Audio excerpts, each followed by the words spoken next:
Countdown in 3, 2, 1, recording.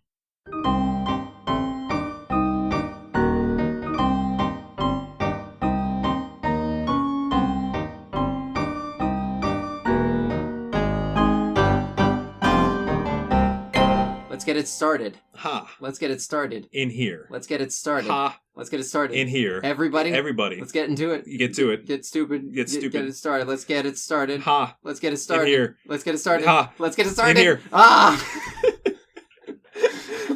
Welcome to Finding Monster Right, the show about finding monsters, right? Sometimes. I'm Adam. I'm Allie. And we're doing a special episode called Talking Monster Rights. Yeah, we're just, we're not doing an episode this week.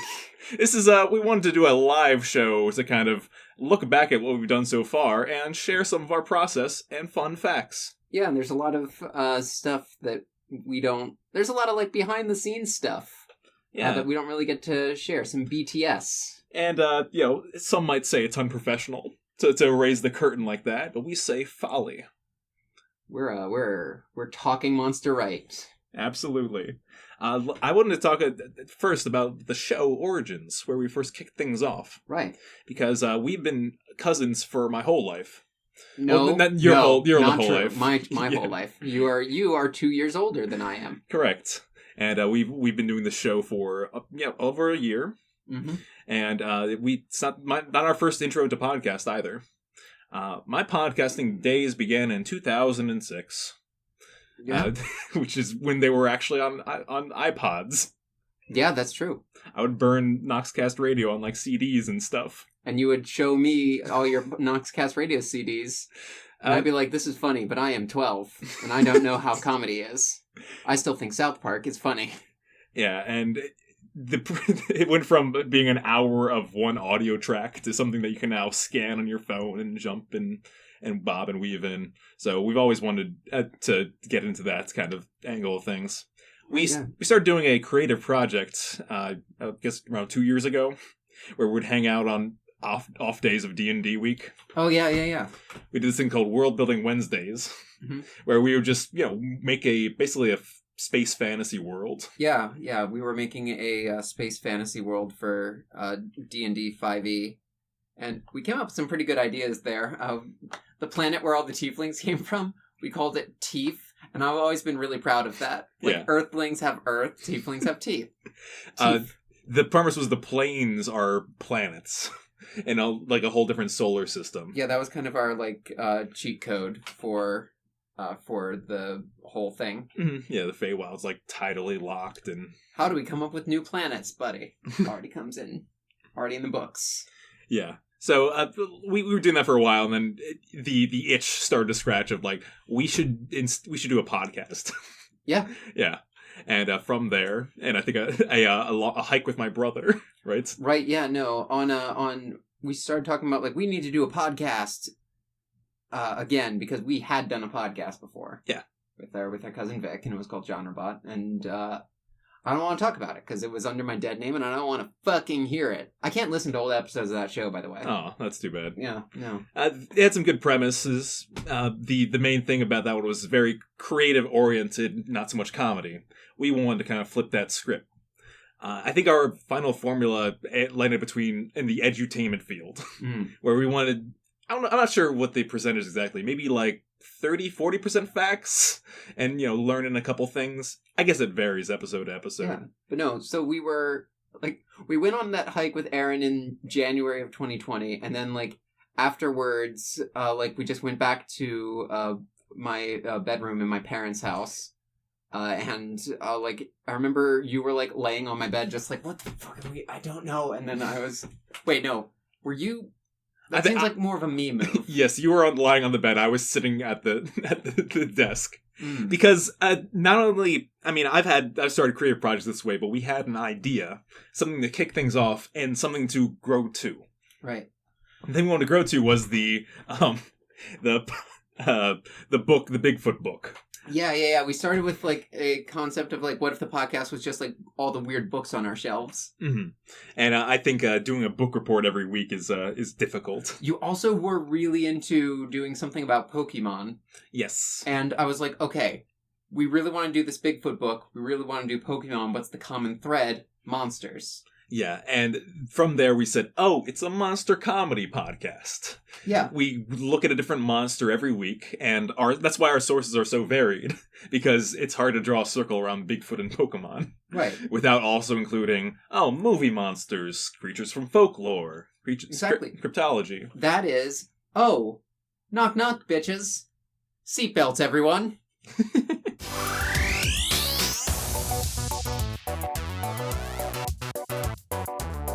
That is called a monophyletic clade. Okay. So, to define monster, you want to pick the common ancestor of monsters, conceptually, and all of its descendants, rather than choosing some things that we call monsters and excluding things that we don't. Right, so we included the whole monsters. Right. Right. That was a really short seatbelts, everyone. We also, and then we, I guess, that's where the origin of the ideas kicked off from. We always want to keep in this kind of, I would call 45 minutes target range, usually going over a bit over. Yeah, we tend to go between like 40 and an hour. Yeah.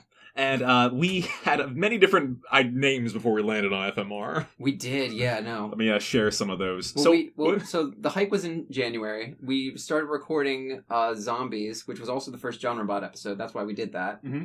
In March 2020, and then we released in June 2020. Yeah, so we had approximately like 3 months of backlog.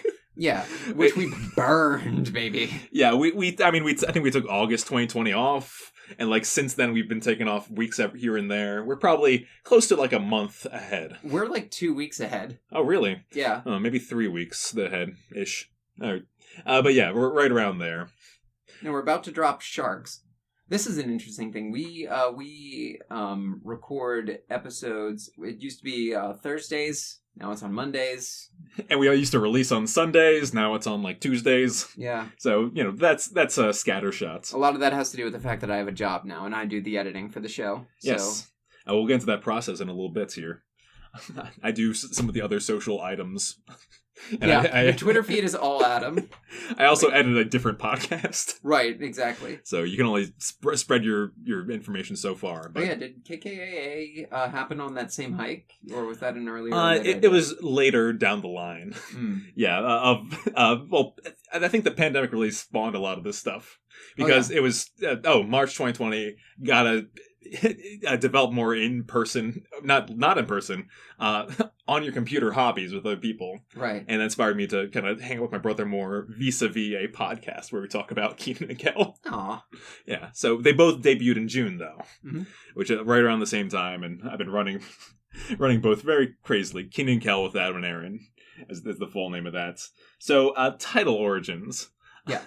We have this crazy document that's still in that world building Wednesday folder. Every time I need to go get raw files for the audio, I have to go through the setting which we named the cluster.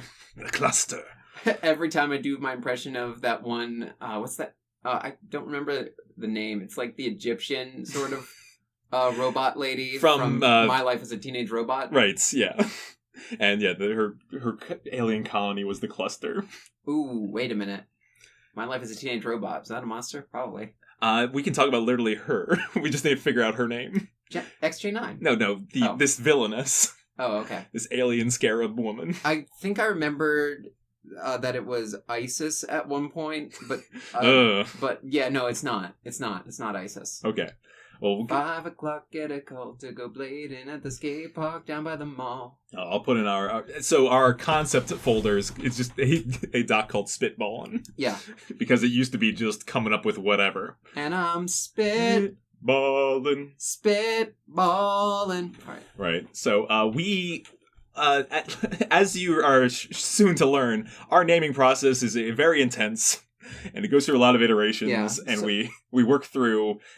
The reason why every episode name has like a 2-part crazy one is because there's a whole lot of development that goes into it. Oh yeah, so it started out with us, the concept of the show being like every day we find a monster and we do a twist on the monster. So we started out with Adam listing self-help power words.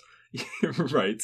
So we're like, how to think, grow positive, now big rules. heal, life, fix, power.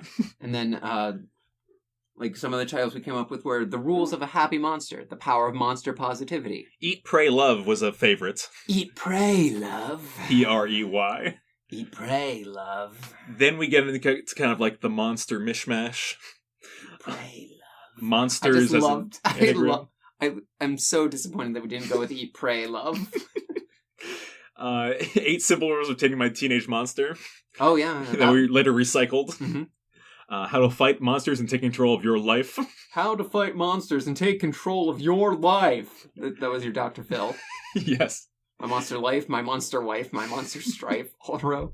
Monster Friends, Monster Bot, The Group Monster Machine, Monster Time, Thinking You're Not a Monster Now, Not a Monster, You're Not a Monster, Fix Monsters Now, Monster Squad, RIPD, Monster.com, Spoons. That one was conceptual. Like, what if it just had nothing to do with anything? Monster Big. You can see how the wheels kind of follow this operation. Venom more like Ven-Yum. An Adam title, shockingly. Monster Mania, Monster Rom-Com, Monster Not Mom, Monster Non-Wom, Conan the Monsterer. That's a play on Conan the Conqueror, which is not what most people call him. There's a step in brainstorming where you stop throwing out ideas and you just start to get as many as possible. Of course.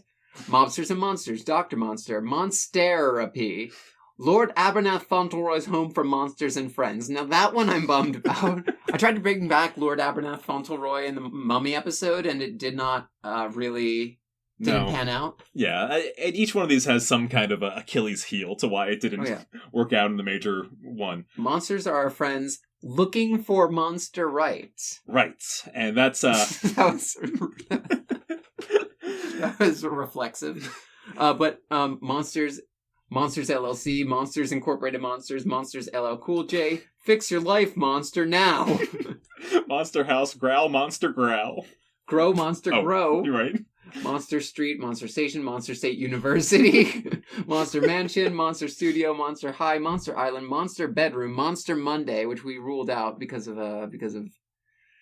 we would have to release on Mondays, which we ended up doing anyways. So yeah, well, we narrowed that down to like a couple main ones. Then we did this elaborate, was it like versus segments? Yeah, we did a whole tournament roster, thing, which I think we should put. We should like take a screenshot of this and tweet this. Actually. Oh yeah, sure. I'll save this with this episode. Yeah. Or share this with this episode of the ones that we went through. And after a long process, we finally landed on Finding Monster Right. The show about finding monsters, right? Right. And that's it just happens automatically. Homecoming, Streetcar. My main concern was always that people mistake it as a monster romance show. It is. It slowly evolved into one over time. So I don't see nothing wrong with a little Frankenstein. So that checked out just fine. And yeah, that's we started to go through different types of topics and episodes. Like I said, 10 was the big goal at one point to get to the Bigfoot one. Mm-hmm. Because I think it's a hometown favorite as well. Oh, one of the best ones. I think the first 3 episodes are kind of indicative of what the show was to become. Yes, yeah. When we started the first 3 episodes, we wanted to do the first one kind of sci-fi horror with zombies. Mm-hmm. The second one, centaurs, fantasy mythology, and the third one just like. You gotta take a crazy one. You gotta take a crazy shot out the gate so that later when you have to use the crazy ideas, it won't seem weird. Yes, and that crazy idea was the Philly Fanatic. Philly Fanatic, the gritty problem and how we got here. Yes, it was very... I personally love the out of left field episodes. Oh, yeah. They're some of my favorite ones. And when I can add a out of left field multiplier to an episode, I'm a happy camper. Mm. I think that later came down the line with 8 Simple Rules for Dating My Xenomorph Daughter. Right. And I love how much we talked about 8 Simple Rules and not about my Xenomorph Daughter. That was fine. Yeah. And I think that those first, I want to see, our first, loose season was something to talk about. Do you want to talk about seasons? Because I don't think... Oh, yeah. Oh, my God, yes. This isn't something that's readily apparent to how they're presented online. I think we go by year and how they're grouped. But you've developed a season structure. Right. Okay. So the first season of Finding Monster Right is Zombies, It's What's for Dinner through the Bigfoot Observer's Field Manual Part 2. It's a 2-parter season finale for the first 11 episodes. Then season 2 the arc is mostly like it goes from Slender Man and his inexplicable threads to wait a minute, what has Grendel's mom got going on? And that arc is my monster fucker arc. Where it goes from you just hitting on Slender Man to successfully hitting on. Yes, it's where we developed our Squatch Lorette kind of premise. Right. Yeah, and that's that game came to pass. We'll talk about the games after this. Oh, yeah. We had our was it Christmas specials? Oh, yeah, then we did, like, a BBC Christmas special. That was exciting. Jimmy Stewart and the elves are monsters. Yeah, that's how we filled up December. Really quick, I want to mention our Christmas special rule. This is when we got to the month of December, and as we'll explore in a moment here, we started to pick up different themes, and there's patterns that we like to follow when we develop episode ideas. Oh, yeah. There's things that we put off limits, and like we don't want to do like too many like cryptozoology episodes in a row, or too many folklore tales in a row. So that's we like to keep it varied, but loose, which is why you'll see stuff like this. One of our rules that we came up with was when we were doing talking Christmas specials, it's Krampus. Oh yeah. No go, thumbs down. Screw Fucking that guy. Tired of Krampus. Yeah. One of our episode pitches that I came up with. One of our episode pitches that I came up with. This is the cool, hot, sexy shit that you don't get to hear normally, folks. Yeah, this is normally what's cut out of the episode Right. when we double speak and mess up our words. Some of that stays in. My episode pitch was, "Hey teens, what's the new Krampus?" Where I just kind of want to not have a teen on the podcast and ask them, but just like talk amongst ourselves and determine if we were to ask teens what did the teens like? Do they like Krampus still? Or is it time for new Krampus? I think Krampus was a thing that popped up in our teens. Like Yeah, it's a late aughts thing. Very Slenderman era. Oh my god. Oh my god. What? I've become Bones. Oh no, I'm Bones now. Ah, fuck. Yeah. Darn. Ah, shit. It's Bones. You can't cut off this bit if it goes on too long. Okay. So, we that was one where it's just like, it's really, there's a couple monsters on our list that are like so been done and we need a real fresh premise, and Krampus is just too stale. Yeah. Well, It's not like it's been done, because like we have a vampire episode and we have like the this and that episode. That's fair. It's like, it's just been done ironically. Yeah. Many times. I think it's already an ironic twist. Yeah. Yeah, it's Santa Claus but a monster. It's like an I'm on a boat parody. Right. Like, what are you doing with your life? Yeah, you can't Weird Al. Right, exactly. Right. I've tried. So then, season 3, it starts with January with Hold the Foam, the original Little Mermaid. And then it goes all the way to Collegiate Ninja Turtles, where we just talk about how, we end with, we helped these kids. We're a great podcast. We've done a lot. Nothing can stop us. And then I died in between seasons. Yes.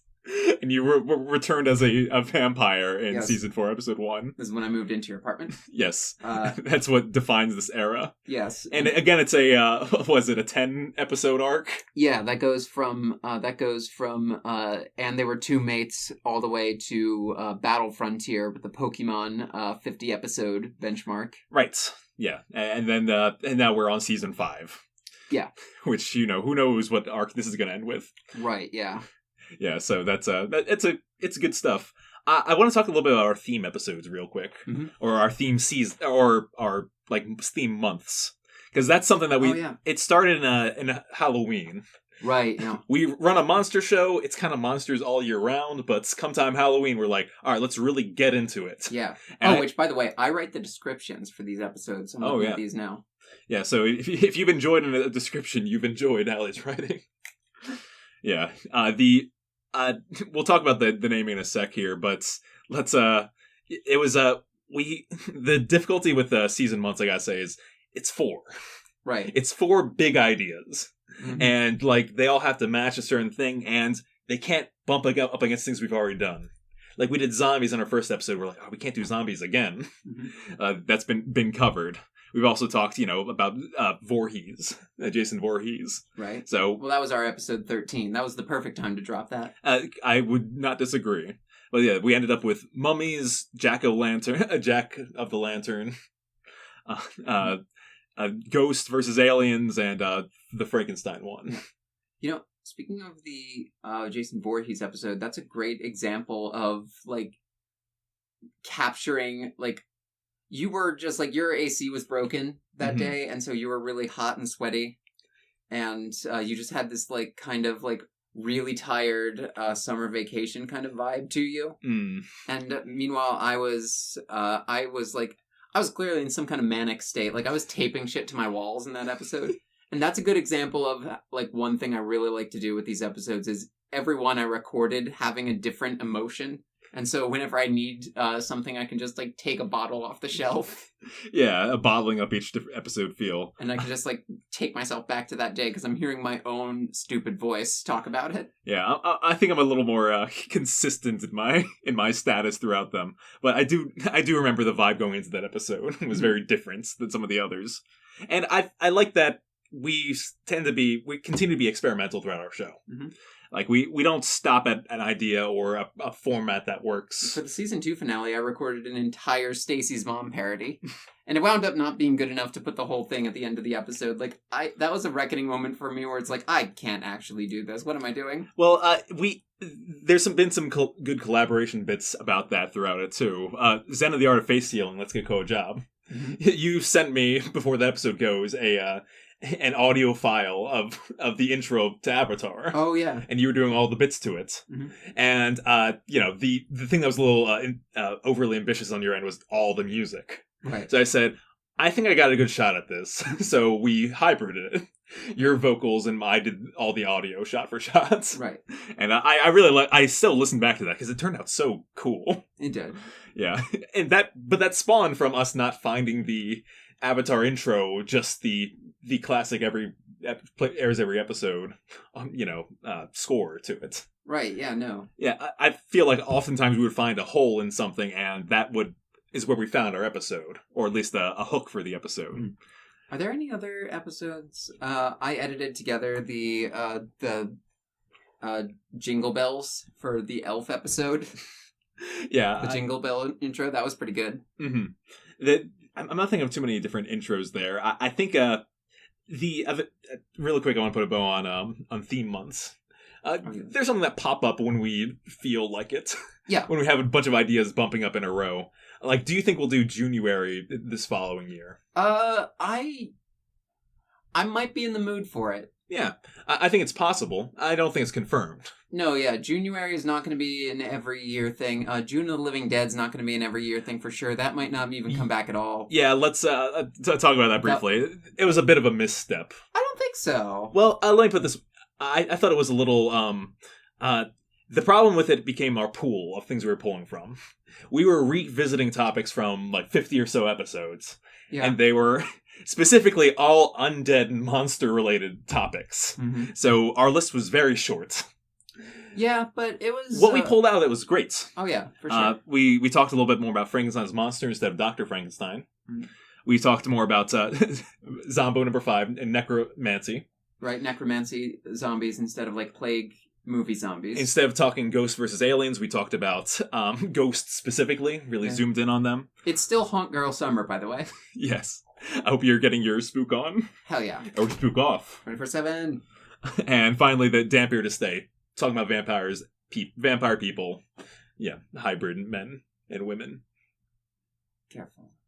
Okay. All right. So, yeah. Am I still a vampire in real life? I'm not sure. Are we outside of the show right now or not? It's like Kenan and Kel when you're out in front of the stage. Oh. It's like okay, we're both of them. All right. We can talk about the show but we can't like say, I'm Kenan Thompson. Well, because we aren't. No. Yeah, so I think it's a lot of so far. What do you think? What are some of your favorite episodes that we've done in this past year? Okay, so from let's go season by season. Okay, season 1. Okay, season 1. I'm gonna say my favorite one is. I really like what happened with Rumpelstiltskin. That was pretty good. I mean, Bigfoot Observers is top tier. But Rumpelstiltskin really is what I wanted to point out, because it introduced us to like the new folklore topic. I had heard a lot about the Rumpelstiltskin story and how there's different versions and different things happen. I say, let's take this a step further Yeah. and explore what all these different endings could mean. I think we have to concede that Bigfoot Observer's Field Manual is maybe the best. Is like we peaked there. Yeah, We peaked 10 episodes in. it's so amazing. But my personal favorite, I think, is Banana Republic, where's King Kong's crown. Yes, because for that one you watched like a whole bunch of movies. I watched 4 movies. I watched King Kong 1933, 1976, 2005, and Kong Skull Island. Yeah, I feel like different episodes require different prep time. And I really that was at a moment in my life where I was really just a mess and not in a great place psychologically, and so doing something Having a project where you can throw all that time and thought into. Yeah, like something where I actually make a product at the end of it for people to consume. That was really, really, and like approach it from like kind of an academic angle. Mm-hmm. Like I talked a little bit. There was like a little bit of film theory in that, in like all the comedy bits and stuff. Yeah. So like I really liked that one, mm-hmm. just because it gave me something to aspire to in the future. Yeah, some episodes I would say the effort could be as low as us, reading the Wikipedia a bit beforehand. Mm-hmm. Others will like pull up different references on watch different YouTube series and videos and people talking about their thoughts on a topic. I think like necromancy was one. Right. In season 2, tax evasion in the disorder of the Phoenix comes to mind as something that's like Wikipedia driven. However, More Money, More Problems Oh yeah, was a whole effort. I really went all in on that one with the editing. Oh yeah, and, we did some that was a whole improv skit that was really good. Yeah, I agree. Anytime I can, I like it when I can play a character on the show because I feel like it's a little rarer than when you do. That's fair. Let's see. And I also want to point at the You Don't Know Jack episode. Oh yeah, really good. That one, our homework was going through a bunch of stories and like versions of stories, and we both made different orders of them they were different orders. Yeah. And I liked how comparing them. I liked how we made a whole story out of that, out of the Jack mythology. Mm-hmm. Let's see. Slender Man and his inexplicable threads. I mean, obviously. But it's a very popular episode of ours for some reason. Yeah, I think I know why. But, what else is there? Oh, Bad Rap, A Mummy Curse Punch Up. You're a big proponent of that one. That is a bottle that I take off the shelf a lot, and I'm not sure why. I guess I was just in a really good mood that day. Yeah, I think Mordor's Kitchen was one of our oldest ideas. Oh yeah. I've been a fan of Looks Like Meat's Back on the Menu Boys guy for like years and years now. Yeah, I remember it's my favorite character in Lord of the Rings. I remember one time as a gift I got you like a tabletop mini of him. I still have him somewhere. Yeah, and that's. But yeah, I had him on my desk for the episode. I was so close to mentioning it. Taking that little concept and taking that idea and making an episode out of it's like I like that format. There's also Wait a Minute, what has Grendel's mom got going on? Mm-hmm. And the Kool-Aid Man is a real one that I would say got away from us. Oh yeah, it did. Yeah, it's a small idea that sometimes small ideas make small episodes. We talked too much about the Jonestown Massacre in that one, and we wisely cut that segment out. Yes, and let's keep that going forward. Oh, yeah. Check this out. For season 3, the January stuff, let's include the Christmas specials in our consideration. Yeah, sure. I like the Jimmy Stewart one a lot. Yeah, that's very good. I really like what most of January, I think, top to bottom, was one of our best months. Oh yeah. Like the Hunt for Red Octopus was real fun because that inspired me introducing a story that no one's heard of before. Oh yeah. Like monsters from like nowhere is an interesting concept. I also really liked the original Little Mermaid because when I heard that story, I was like, this is crazy stuff. Wait, the original what? Little Mermaid. Oh yeah. Yeah. Yeah, and that was the one that we recorded after election night, and I was just completely sleep deprived. Yes, you were in another place altogether. Which I was just like, yep. It was like fucking Frodo at the end of Mount Doom. It was like Yeah, LL Cool J's human shark hybrid was a crazy idea proposed by you. Yes. Something totally out of left field. Yeah. And I love this stuff. Again, every episode's different. So the episode where we explored lyrics in an LL Cool J song from 20 years ago Oh, yeah. is something special. Shape of Water was, that was a good deep dive in the Shape of Water. Yeah. Pun intended. Again, every episode's different. An episode where we watch a movie and we go over, like, all right, how good is it to date this dude? Of course. And the Inner Circle's right after that, which was that was something else I've been sitting on for a couple of years. Yeah. The research about Punxsutawney Phil. Oh, yeah. Yeah. I think my favorite episode might be bringing Squonksy back from this season.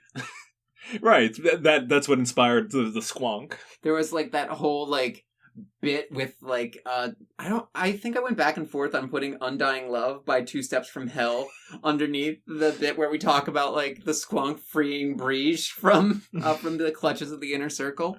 Yeah. That was, like, I mean, the Inner Circle episode is, like, set up, and then bringing Squonksy back is the payoff. Yeah, it's a good double feature for sure. Even though it's got split up by Bridge Trolls.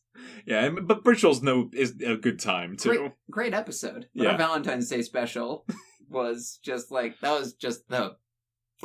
I still remember, like, the whole, like, cat with a leaf on its head moment that I had where I was like, oh my god, it's Gobbler's Knob. Yeah, but putting those two pieces together was a lot of fun. We might go for like a double length episode for this, by the way. Oh, I think we're on perfect track. It's unedited, so like it's gonna go long, and we're talking about the whole show. Yeah. I think we're right on the right time. Don't worry. Okay, good. Pokemonarchy was a fun time. Pokemonarchy. Well, let me put it this way.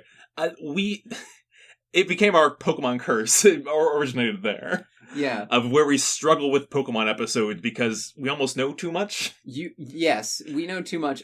I feel like I could talk about Pokemon in a way where it's like, okay, not everyone knows what this is or what this is about, or they're vaguely aware, so here's a basic concept. But Toby and I just went directly into, like, deep theory. You know what I think our big problem is with Pokemon episodes? Mm-hmm. We try to talk about all of Pokemon at once. Yeah. And, like, we don't have an episode that's like, cryptids, what's that about? Or, like... I think I agree with that. Yeah. That's the struggle with it. But the problem is also that we can't talk about, like, one Pokemon. Because Sure then we it's can. like 1,000th of Pokemon. Quillfish episode when? If I see one comment that says that, I'll put it on the agenda. Quillfish episode when? I will make that comment and then you will have to. You've triggered my genie curse. Talking season 4 real quick here. Mm-hmm. That one's pretty recent in memory. Yeah. The way that the WWJX I think was an instant classic. WWJX. What would Jesus Xenomorph? Yeah. That was pretty good. That was when we hung out with Travis from Kaiju Weekly. In Clifford the Big Red, but mostly friendly parasites. Yeah. Yeah, no, that a really good time, I gotta say. Human chimp hybrids, that was fun. That's an episode that is a dark corner in my memory. I love that one. I recall you just being in character for like 50 out of like 70 minutes. It was really good. It was a good character. And it wasn't, by character I mean like monologue. I was in a zone. Yeah. Well, speaking of that, Lockdown, How to Spot a Nessie knockoff. Yes, similar zone on my part. So yeah, eggs on my face. Yeah. This is, because we were in person, these episodes have a different energy to them. Absolutely. Because critically different. Sometimes I would sit down to record, I'm like, where's Allie? Oh no. Right. And you're putting on some elaborate guise. Oh yeah, no, absolutely. Like, my favorite one for this season is probably, and they were two mates living with a vampire. Oh my god, they were two mates.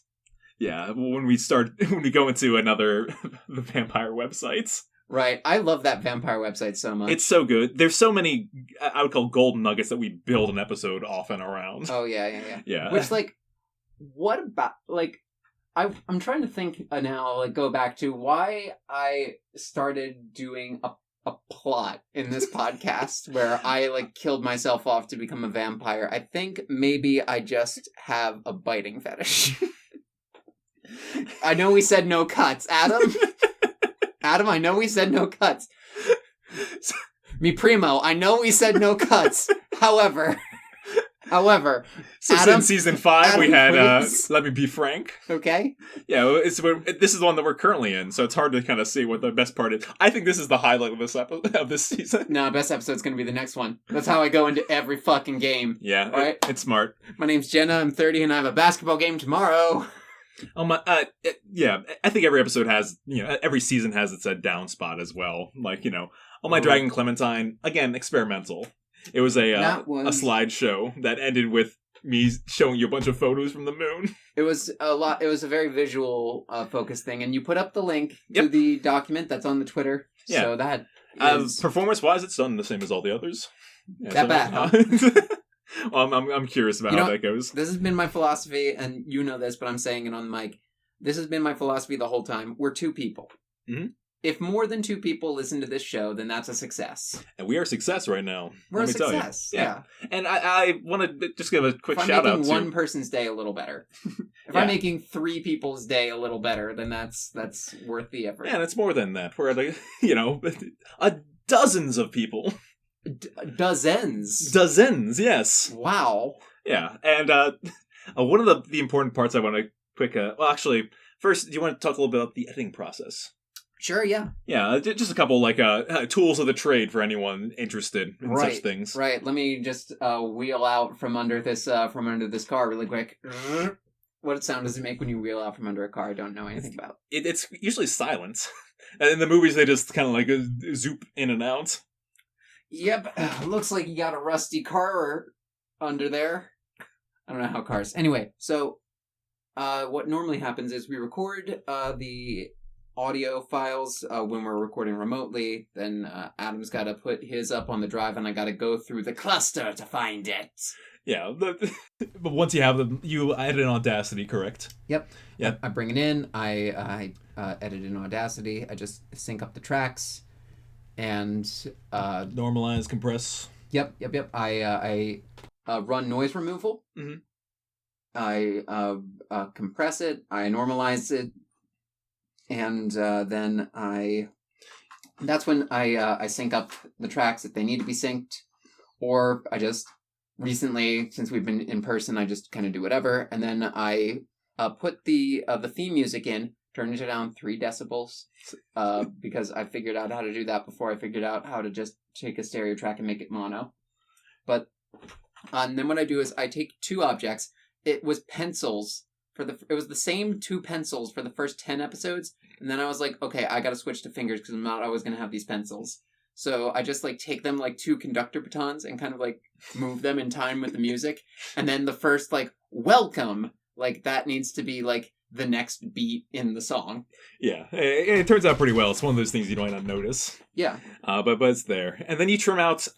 What was the average time that you took off? I was surprised with the first time I heard it. Oh my god. It was 8 minutes. Oh, I don't have my spreadsheet with me, but I think it's 6 to 7 minutes. Yeah. So just on the cutting room floor, bips bobs of us saying things that don't make it to the final cut. All right, top 10 bits and bob sounds that I cut out of the episode. Number 10. Okay, number 10 is just random dead air that happens for no reason after I say something. Like that. Yeah, like that. Okay. Yeah. Okay. What else? Number 9 has... Can we do a top 5? No, I've got 10. Okay. Number 9 has got to be... Do you have 10? I do. Okay. Number 9, I'm pretty sure, is going to be the alley click. That's so this thing and that thing. Yep. Number 8 is actually the alley professorial pause. When I'm explaining something, I get way slower and something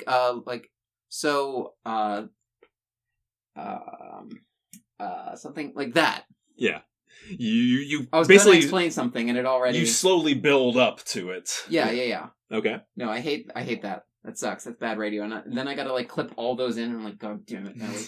But then number 7. Number 7 is putting down drinks. Yeah, I was more guilty of that in earlier episodes. I think I've gotten better at it. We've all gotten better at it. We just fucking put down as many fucking... Yeah, so the way to fix that is to run a high pass filter and filter it at 150 hertz for 48 decibels. Takes it right out. Sounds like fucking nothing. It's pretty great. Cool. All right. 5? 5. Number 5 editing thing that I hate is it's actually what I'm doing right now with this director's chair. Yeah. Like, this is the creakiest. Like, you put me in this chair so I couldn't sit bisexually.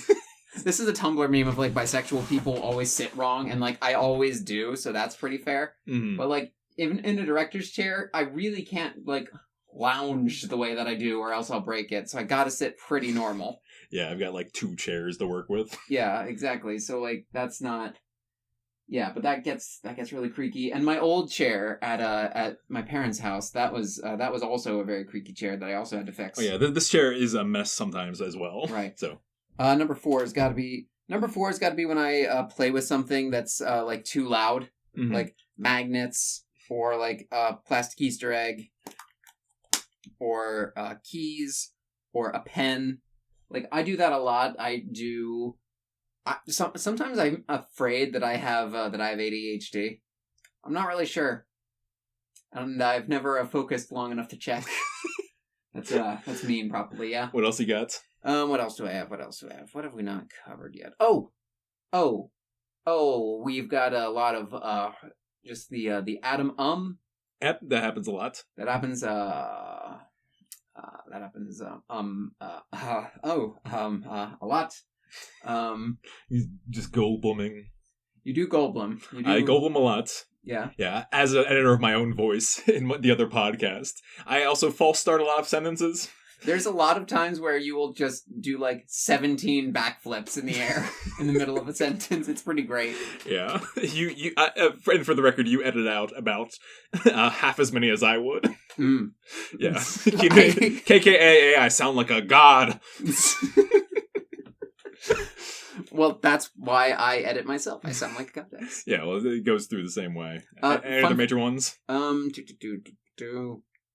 Sometimes if I think my voice sounds too manly, I clip it out.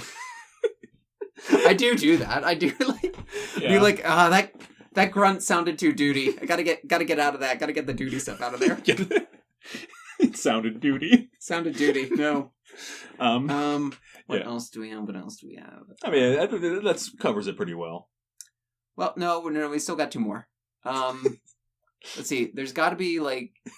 Oh, I just did this in the Shark episode that I'm editing right now. I edit the day before we post. Don't fucking at me. So, it's... did that sound too duty? I don't know. That sounded like John Just Mulaney. say it. Dude. It's, I said Shark Flynn Fippers instead of Shark Fin Flippers. Which, by the way, is a running joke that I'm completing the 3-parter on in Great. Sharks. But that's something I do a lot. Is I'll take like, if we like flub a line, I'll like take like just the syllables and just like flip them around, and like, holy shit, listening to the episode, you'll like barely hear that I said Shark Flynn Fippers. Great. Yeah, no, you can really get down microscopic with that if you wanted to. I do actually get pretty good with that, but that leads me to my number 1. This isn't worthy of number 1. My number 2 is the like little click that you hear sometimes when I edit a sound badly enough that you can still hear the little click in Audacity, where it doesn't quite match up perfectly, and then I gotta like edit it a little further, and sometimes I get it close enough, and other times I just kind of wave it away. Then my number 1 has got to be bits that don't work because I accidentally said something racist. That's probably the biggest audio. Like, I just start saying something about Jews accidentally. It's really bad. And I have to, like... And I'm listening back later, and I'm like, Jesus Christ. Okay, well, we're gonna get rid of this? Yeah. Which is a good... I mean, that's good. Yeah. All these things help make the show better. Right. And I have to say, we put out a quality audio content every week. We do. Yeah, and I'm proud of us. I'm proud of us, too. Yeah. And so the last thing I would like to do here, it's going to bring things into the fold. One of the best things I'm also proud about this episode, about the show is our episode titles. Oh, well, there's also the games. Yeah, the episode titles and the games. Let's talk games real quick. Yeah. Yeah, so we have a couple games that we talk about on the show, and I don't think we've ever gone through the full list of them. No, yeah. And because I think a couple of them have like gone out to pasture too. We did them a couple times, didn't really work. Some of them I still like. Yeah. Well, so let's go through the list here. Monster Rehab. Yes, this is when we put the monster into society. This is a pretty core game, I want to say. Yeah, sometimes we make a whole episode that's about this, like the Co episode. Right, yeah. Yeah. Adam's Family Values. Get it? Yeah, I get it. But it's that you put the sort the monster into a family. Mm-hmm. It's very similar to the first game, but sometimes family roles are kind of weird. I feel like I'm always giving someone like an uncle role. I think we have to play this game more. Yeah. That one, I really like the theme that I did for that because it's like the off-brand Addams Family theme. That was the first thing I ever actually composed. I put it in like some Google Music Maker like free app thing because I'm too stupid for GarageBand or for actual music.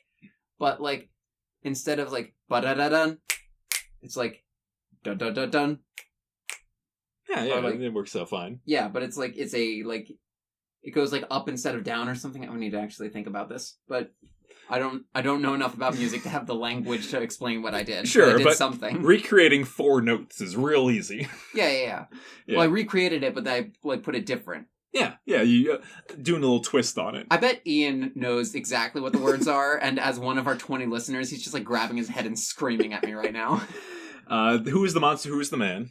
Oh man, I love the music for that one so much. It's very frustrating to me personally. I love it. I've become Deadpool, destroyer of comedy. I'm just like, what if we took a rug out from under him? That's what Deadpool sounds like to me. It's another game that I think often an episode will just run that gambit anyway. Mm-hmm. I think we'll often cast the man as the monster and vice versa. Yeah. Yeah. One time I remember us going like, man, I mean, it's really, the monster's really the monster this week, huh? The Squatch-Lorette. Squatch-Lorette. Bah! Yeah, where we, I think that one's been a success. Eventually that'll come to fruition. Oh, we yeah. get a full, a full ranking of monsters. That is a fun one. And I have a lot of, like, I wonder what took me, personally, 10 episodes to get to that place. Spiritually. Like, at what drove me to make my freak flag fly? That one, look, episode 69 is coming up, and y'all know that we're gonna do something for that. So, like, that might be when we really get into the origins of Squatch-Lorette. But I also wanted to do Squatchler. First off, that was an early hint of, like, Ali Trans? Of, like, co-host Trans? Mm-hmm. Because that started with me having a lot of voice dysphoria. Yeah, it was your handle for a while. Yeah. Yeah, something ambivalent in between. Yeah, I had a bit of a voice dysphoria thing, and so like I just didn't want to do that. But then I kind of got a lot more comfortable with my voice, and you can actually tell from like the early episodes, or like go back to Genrebot even and like compare and contrast with my current voice, and it sounds different. Yeah, that's what happens. Yeah. So then there's on the origin of Screamies, mm-hmm. which I think we casually do this pretty often. Yeah. Yeah. Therapy, animal needs therapy. This is a big staple for us. Yep. Yeah, I think every monster, we can pretty much do this too. This was one of the bits we came up with during our world building writer's room type sessions. Yeah, we went through every Pokemon, mm-hmm. and we looked at them through these 3 lenses. Yeah. Final Rating Place is the last thing that we do. Yeah. Every episode, also a good staple. Good old-fashioned spook-off. A good old-fashioned spook-off. This is one of the ones I'm talking to about going out to pasture. I like good old-fashioned spook-off. I think it came from the show, an earlier version of the show that was a little scarier, like Monster Lore-y way. I don't know. The couple times we tried it became like a lesser improv bit. Mm. Maybe we can re-examine it and find a better way of doing it. Yeah. Maybe we can like go back and forth as we build a spooky story and make it more spoopy than spooky. Long Stalks on the Beach. Which, introducing monsters via dating profile is the summary of the game that you've written here. Mm-hmm. I don't... It's another one of those, we came up with a name, and we've done this maybe once for, like, Paul Bunyan. Yeah, it's honestly more of, like... There's not enough... We took those elements and put them into the rest of this show. It's not different enough from the Squatch-Lorette. I agree entirely. Seatbelts, everyone, which you pulled off earlier. That's a newer one. Yeah, and those are the games that we play. Yeah. I think in the near future we'll introduce some more and maybe revise some of these ones that don't work. Mm-hmm. Yeah. And finally, let's talk titles. Titles, yeah. Yeah. Every episode of ours has 2 parts to the title because we couldn't we couldn't narrow it down to one. Right. The first part of the title is usually like a bit of a pun, and then the second one is what the episode's actually about. And that's sometimes things. Sometimes the whole thing is just one joke. Sometimes the whole thing's just one, like, straight to the point. Rumpelstiltskin, where's he now? That's not really a joke or a bit. Right. Or anything like that. But yeah, especially towards this, probably the past year, I'd say. Mm-hmm. Everything's pretty much a 2-parter. Like Catch and Release, The Cons of the Amphibian Man. And these all come from us looking at an idea, a monster, and trying to find out what our spin is on it. Mm-hmm. I think our spectrum was always something between Unraveled, the Brian David Gilbert show, and Plumbing the Death Star, the Sanspans radio show. Oh, yeah, yeah. Where it goes from a lot of research goes into a topic to make a very compact, knowledgeable piece of media, and one where it's like very casual in how they approach an idea. Right. We try to hit right down the middle, where we do a little bit of homework beforehand.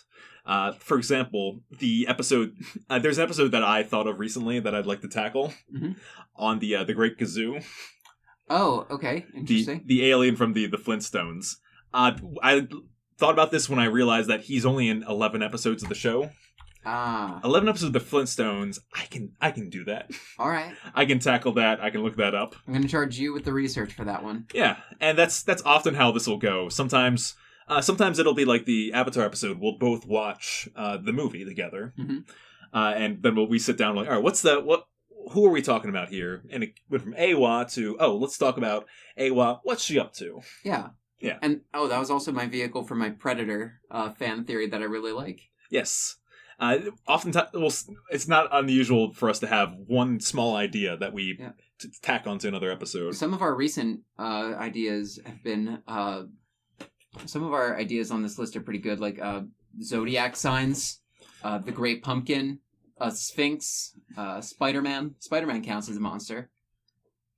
Yeah. The Angry Mob was an episode that we came up with like very early on. I still dig that premise. That is really cool. Michaela Mbembe is on the list. GLaDOS from Portal. We haven't done a robot type monster. Ooh, that's a good point. Pacific Rim is on here like 17 times. Actually, put Pacific Rim again on the list. Yeah, sure. Yeah, let's make sure that we really get Pacific Rim in here. Even though it was the most recent one that we put down on here. We got to put it again. Yeah, no. Sometimes episodes are defined by who. Actually, I set up an algorithm so that if you type in Pacific Rim into one of these cells, it already comes up formatted. Oh, okay. Yeah, let me do it again just to make sure. Yeah, just to see how. Yeah, see, and then just like press enter. I did. Press it again. There we go. Okay, yeah. Yeah. Reavers from what? Mass Effect. No. From Firefly. Firefly, yeah. Reapers is what I was thinking of. Yeah, no. Reapers. Yeah, scroll up a little. Yeah. The Future is Wild. Oh man, remember The Future is Wild? Yeah, we watched an episode of that. Cthulhu just being a wiggly, drippy Satan.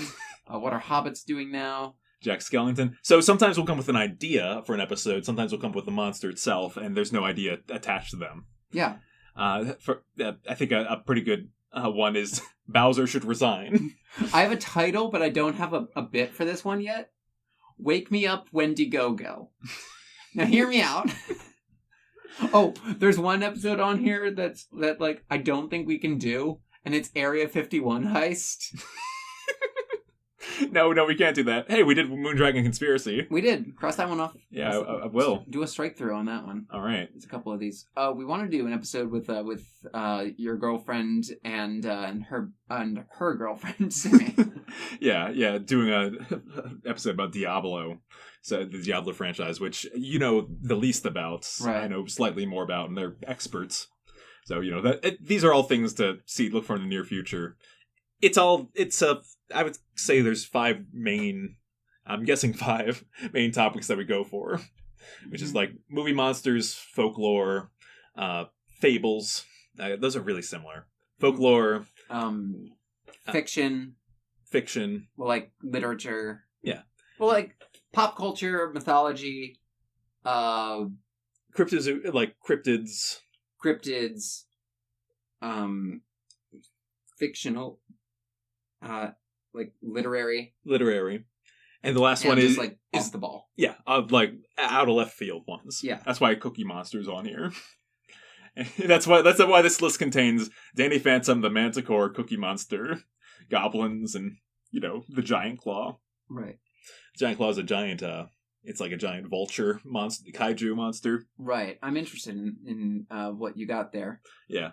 So let's talk about our next episode. Yeah. Great. So we're doing Great Gazoo. We could. it would require me to watch 11 episodes of the Flintstones in the next week here. All right. We'll put Great Gazoo on the list. Yeah, I'll tag him here. I guess what I'm saying is I might need a week or two to prep for that one. Right. Let's do. Oh, also put Pacific Rim on there so we don't forget it. Okay. Great. Okay. Good. So usually we'll take a look at some of our recent episodes and pick something that's not exactly on theme with that one. Right. We can't do a talk show about our about our show. We can't do that monster. That's right out then. Yeah. That's my impression of Toby. There's let's see, we just did mythology with the Minotaur, and we did pop culture with Jaws and Shark Week, and that's also kind of a very science-y one because I talked about real sharks. We did more pop culture with the Fawn Swap.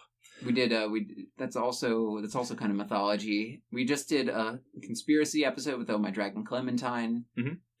And I think that's as far as back as we need to look. So I feel like we haven't done anything Fably in a bit.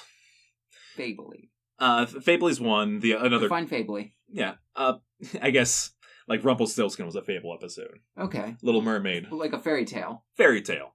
A fable is like the fox. Is like the not the fox and how. It's like the tortoise and the hare. A fairy tale is like. We haven't done a fairy tale in a bit. We also haven't done a something really out of left field. I gotta say. Okay, what outfields do we have? Well, of these, you mentioned what angels we got in that outfield. You mentioned GLaDOS, which is a robot monster, which again we haven't done before.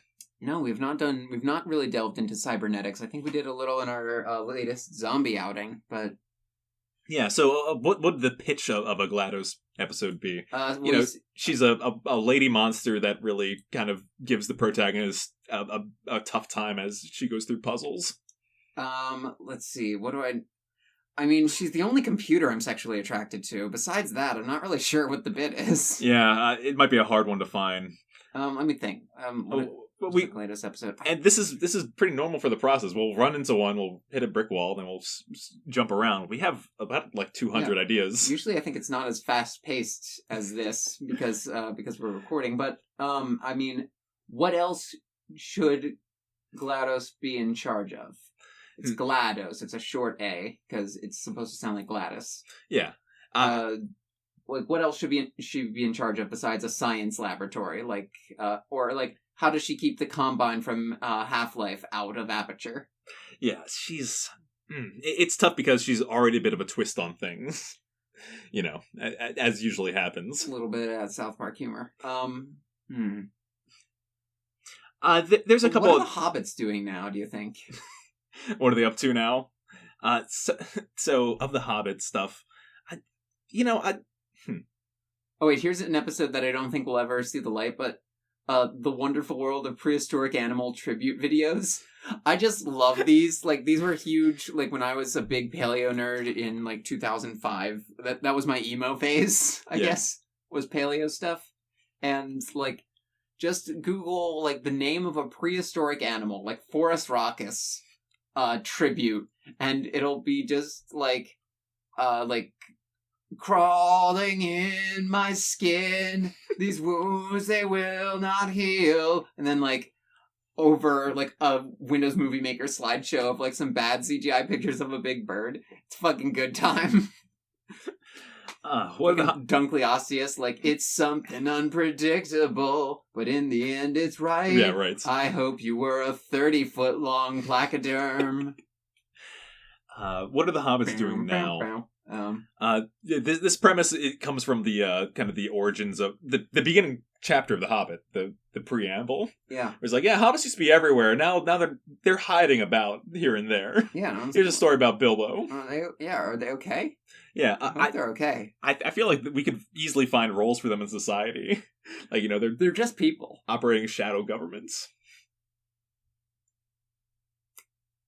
or something of that tune. So I think What Are the Hobbits Doing Now is a really good second part of our title.